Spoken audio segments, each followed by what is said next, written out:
Uma curiosidade do pessoal, né? Então a gente está dizendo, né, que essa integração, né, essa aproximação, né, da nossa moeda, né, futura digital, com esse mundo DeFi, né, é um aí dos interesses, né, dessa solução. Vocês têm exemplos legais aí de como está acontecendo esse mundo descentralizado, assim, no sentido de empréstimos, investimentos, de seguros, né, de tudo. O que de mais interessante aí vocês estão vendo desse outro lado hoje, por gentileza? Legal, a tua pergunta é central e ela traz bastante elemento para a gente pensar, né? Hoje eu vejo que a plataforma de empréstimos descentralizados tem algumas plataformas que estão acontecendo, já estão na versão 3, né?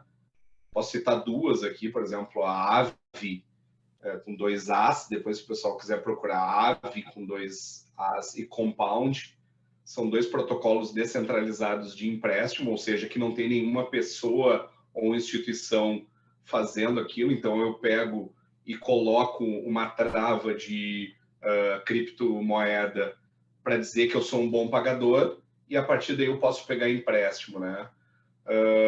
Isso muda todo o jogo em termos de taxa, eficiência. Eu não preciso passar em nenhum tipo de sistema de análise de crédito. Se eu tenho a trava, posso pegar um empréstimo, o meu empréstimo é do valor da trava que eu tenho, né? Esse está bem consolidado já em finanças descentralizadas. O segundo são das exchanges não centralizadas, né? Que são as que a gente chama de DEX, ou seja, que elas fazem trocas de cripto ativos entre elas sem ter uma empresa. A gente tem aí várias corretoras que são conhecidas, mas essas corretoras elas são o que a gente ainda chama de centralizadas, porque elas mantêm a custódia dos criptoativos, né?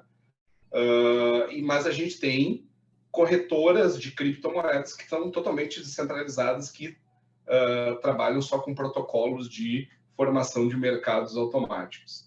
E o terceiro exemplo, que aí é um exemplo que eu acho que é muito vibrante, é a questão de fundos de investimentos baseados em criptoativos, né?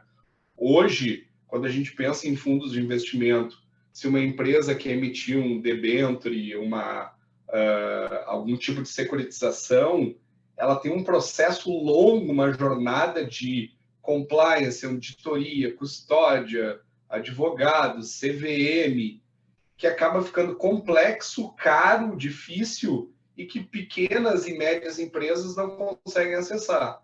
Com as finanças descentralizadas, eu vou chegar lá e vou dizer, olha, eu tenho aqui R$1.000 em real digital.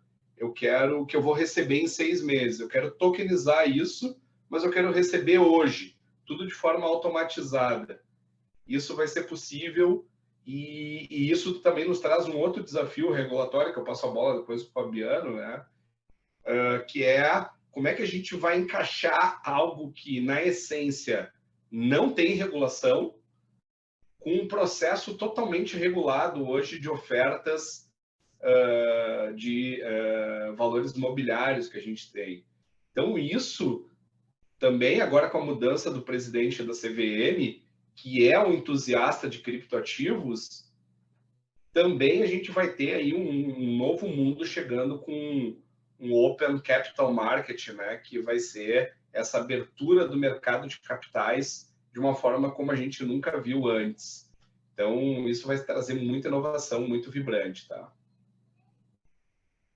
Posso dizer que o regulador está sendo bem desafiado, né, a adaptar o seu mindset a esse novo mundo, né? De fato, né? Até uma coisa que eu cito muito nas minhas aulas, né? É uma certa ironia do destino, né? Porque quando surgiu a cripto, no Bitcoin, lá atrás, né? Depois da crise de 2008, enfim, Satoshi, a ideia era criar um mundo totalmente sem intermediários, né? Mas naturalmente o mercado começou a criar intermediários desse universo cripto. O ser humano ainda tem muito essa necessidade de identificar alguém, né?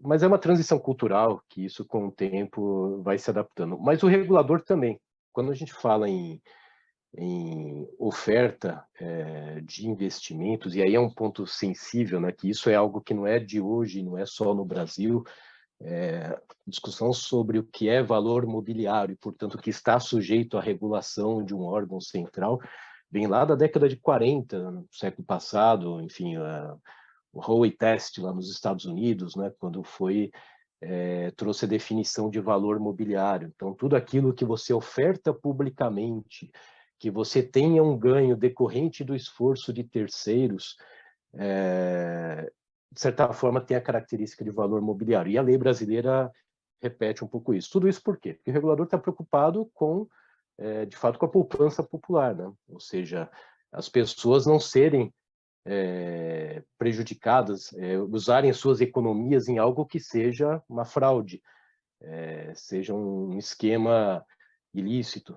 Então, por isso existe toda essa regulamentação. Mas isso foi pensado, como eu falei, discussão da década de 40, a lei brasileira que regulamenta a lei da CVM, enfim, né, da década de 70. Não tinha a tecnologia que nós temos hoje. A própria estrutura blockchain, né, todas as plataformas decorrentes, trouxe uma segurança que antes só o intermediário poderia garantir. Então, de que forma casar essa nova tecnologia, né, até para simplificar a experiência do cliente, para aumentar a competição, inclusive, né, ampliar a oferta do crédito, a oferta de produtos, como adequar isso na nossa regulamentação? De fato, há uma discussão grande dos reguladores, o Banco Central, a CVM, tem corpos técnicos muito qualificados, né, a esse respeito, né, estão muito à frente. A gente já imagina, algumas pessoas têm até uma certa ideia errada, né, de que o regulador está atrás, né, não está acompanhando a tecnologia. Pelo contrário, temos pessoas extremamente competentes e antenadas com esse novo universo, só que precisa haver esse casamento de interesses, como eu falei lá atrás. Existe o interesse do empreendedor, do consumidor, e existe o interesse da coletividade, né? De você não abrir espaço para atividades ilícitas, e aí você tem que adequar a regulamentação. Mas também não pode ser a regulamentação tradicional, que choca com esse universo. Então, é um movimento que está em andamento. No Brasil, felizmente, não foi adotada a lógica de simplesmente proibir, como foi feito em alguns países, né? Proibir investimentos, mas sim de observar, de adequar gradativamente a regulamentação a esse universo.